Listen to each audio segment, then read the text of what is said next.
2025년 1월 전 세계 제약바이오 업계가 경악할 만한 사건이 터졌습니다. 중국 약품감독국 NMPA가 무려 68개의 신약을 승인했습니다.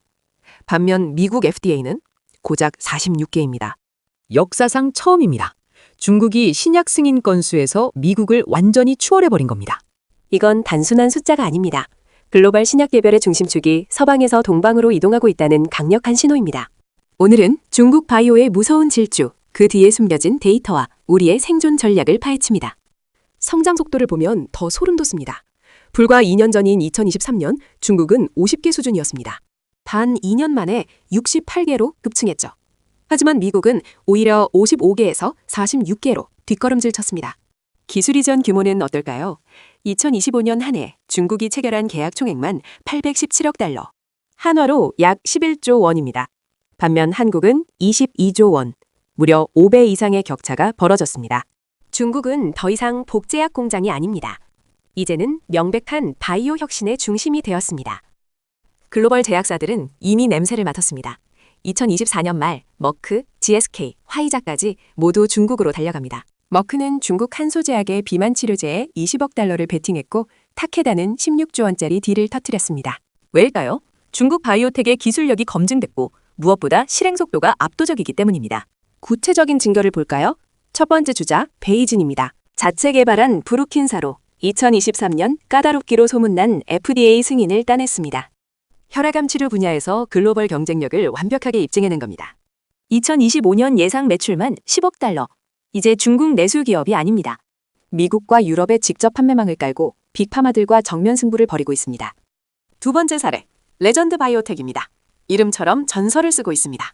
카티 치료제 카빅티로 FDA를 뚫었고 다발성 골수종 치료의 판을 바꿨습니다. 존슨앤존슨과 손잡고 공동 개발했습니다.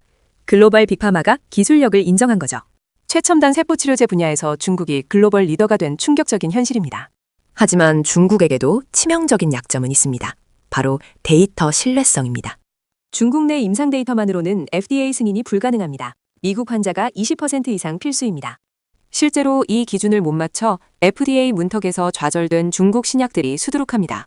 게다가 미국 의회는 바이오 보안법을 발의하며 경계 수위를 높이고 있습니다. 2040년 중국 약품이 FDA의 35%를 점령할 것이라는 공포. 이것이 미국의 안보 우려입니다. 그렇다면 우리 한국은 어디쯤 와 있을까요? 냉정하게 보겠습니다. 2025년 한국 바이오텍의 FDA 승인은 0건, 기술 이전 규모도 중국의 5분의 1입니다.